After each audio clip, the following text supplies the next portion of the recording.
although water moves through these interconnected spaces that we are talking about, okay? So once water is flowing through this interconnected space, it is convenient to define the velocity. So let's say if water were to flow through a surface without any interference, it will have a particular type of flow. And if it is having that obstructions of the various soil particles and rock particles to deal with, the flow will also be different. And so as we go along, we will get to understand these differences. So while the imaginary velocity is many a times less than the actual velocity, the rate of flow calculated using velocity is real. So let's look at this picture here. So Darcy's law is trying to tell us that if before a flow can occur from one point to another, there is something he terms as the gradient. There should always be something that the rate of flow is proportional. Okay, so he is saying that if I have a flow moving from one point to the other, if water is just lying down flat this way in a form of a stream or something, movement is quite negligible. But then the moment there is a gradient showing that the pressure at one point is higher than the pressure at the other end, then that difference in terms of the pressure heads is what is going to cause the flow. And so to always explain Darcy's law, there's this figure we usually would want to. So let's assume the point, the soil sample or a rock sample is connected to this medium where I have the item filtered in this form.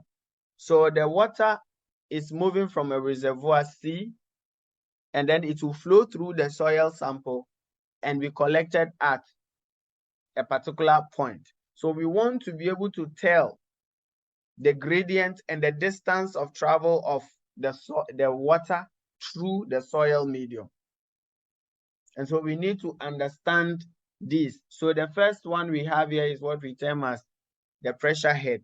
So the pressure, the change in the head. So the change in head there is the difference. So it's just like if you say two parties should hold their hands like this to try and pull each other's hand down. You realize that at some point they all will be at a particular strength level. But what will cause one to defeat the other is when one has more energy in excess over the other. That is when defeat comes in. And so if the water have got equal pressures, then flow will not be possible. And so we expect that before flow can occur, there should be some difference in terms of the pressure head that is going to influence the flow. So let's see this. So for flow to occur, we adopt a particular principle from fluid mechanics, which is termed as the Bernoulli's equation. So the Bernoulli's equation says that if I want to define the total head or the head that could cause a flow, I should be looking at the pore water pressure that exists within the water itself, and then the elevation, how high my water is raised from a reference point, and that is the Z. Then we have the velocity in terms of the Bernoulli's equation. But mind you that when we are talking of the velocity head of water, because it is going to flow through soil, we assume that particular flow in terms of velocity will be so tiny that we can't consider it in our computation. And so in adopting the Bernoulli's principle for our flow analysis in soil and in rock, we neglect this velocity head and make it 0. So at the end of the day, our equation reduces to equation number 16. So to calculate your pressure head for a given flow through soil, we only need the elevation, how high a particular point is from the ground, and then the property of the water itself, as in the pore water pressure and the unit weight of the water. So we need these things. Then it says that to then hydraulic gradient within the length. So we are now considering what we term as the hydraulic gradient. The hydraulic gradient is just like when you plot a graph those days, and then you have a straight line graph like this. Then your teacher tells you to look for what we term the gradient of the line. We usually will plot something this way and then find the difference between the y and the x's, and then the value we get, which is the m, just like we have in y is equal to mx plus c. I hope you remember this straight line formula. So in the same way, when you have water flowing through a medium, that gradient, that angle that is being formed, how high the material is raised from the ground, is what we are trying to calculate, which will be an influencing factor to cause the flow. So if I have two medium, if I have a medium this and another medium that, and water is to flow like this in this direction, before that water can flow, we need to know the pressure, how high this is. So this is the total pressure for the section A, and this is the pressure for the section B. So before that flow can occur, A must be higher than B to cause the flow. And by how much is it higher than the B? And that will be the difference. If they all are on the same reference point, the difference in pressure or in the head, which is the change in small h, is what A has to cause the flow. And so to find that value, the change in the head divided by the distance of travel that we are considering, which will be from the point A to the point B. If it is the soil we are considering, the distance in length of the soil or the rock. If it is a core sample, the distance of it, the length. A ratio of this gives us what we term as what? The hydraulic gradient. And it's one parameter that is required when you want to compute for the flow through soil. So this is the expression we are discussing, equation 17. So then, in a steady flow, the hydraulic gradient along a finite length is assumed constant. Otherwise, at a point, it is a point related to a parameter that reduces the reduction of the total head of the flow across the cross-sectional area. So we always need to define the length.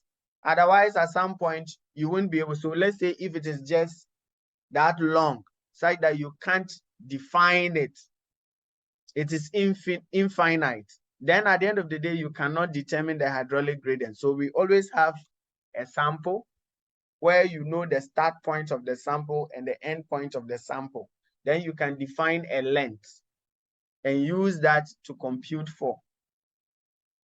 Otherwise, if it is infinite, it will be difficult to determine this parameter we are talking about. So then, if I know this, so Darcy's law now says that the velocity of flow is directly proportional to what? The hydraulic gradient. How fast water will flow, the speed of flow through a medium is directly proportional to how high or how low the gradient is. And so it being directly proportional, then we need a particular constant of proportionality. Because if something is directly proportional, to take off the proportionality and bring an equal sign, there's always a constant you introduce, right?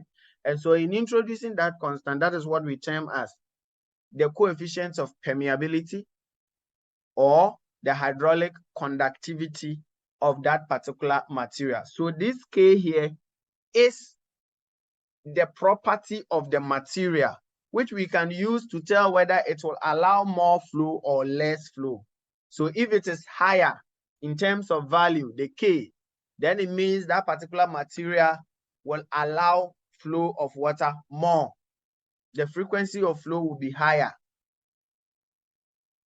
So that is it. So we have the velocity now being equal, the velocity of flow now being equal to Ki, where the K is that property for the material you are considering, and the I is the gradient of the material, how high or low in terms of the elevations. Then the velocity is telling the speed that will occur if there is supposed to be flow along that material or that stretch of material. So then, once I know, one, the material, how it is going to permit water by means of determining my K, I know my gradient and I can tell the velocity. Then I should be able to tell the quantity of water I should expect in a given time. And that is what we term as what? The Q. Okay? The quantity of flow, water that flows in a unit time. So we term that as the flow rate, which is Q. So for example, I know that if I tell someone to fetch me water, that particular person is able to bring me 5 bags of sachets of water in a day.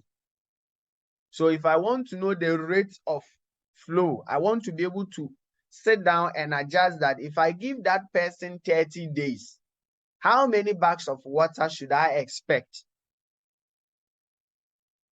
In the same way, in your pit, you want to know, once you've determined your I and you know your K and you know the rate of the velocity, then you want to know how much water should I expect in a given day, whether 1 day, 2 days, or in an hour, or in 30 minutes, or in seconds. This will help you to make the decision on your pipes and pump selections. And that is what we term as the Q. So to determine that, we need the area of the pipe through which the flow is occurring. So if it has a larger area, it means the quantity of water is expected to also be more. If it has a smaller area, the quantity of water is expected to be lower. Then once you know an area, you can multiply this by the velocity you have determined already. And then you can get your unit expressed, whether in meters cubed per second, velocity, what is the name? Millimeter cube per second, because volume is cubic. So, you know, if you pick, let's say, for example, in the pit like this, I know usually some people can use the drawdown approach, where you drill holes, boreholes, to use in this particular calculation we are doing. Usually in the open pit mine, some people drill boreholes so that they can use that to determine the area that they are talking about. A sump is different, but a borehole to determine this permeability thing we are talking about. That is what they use in determining that.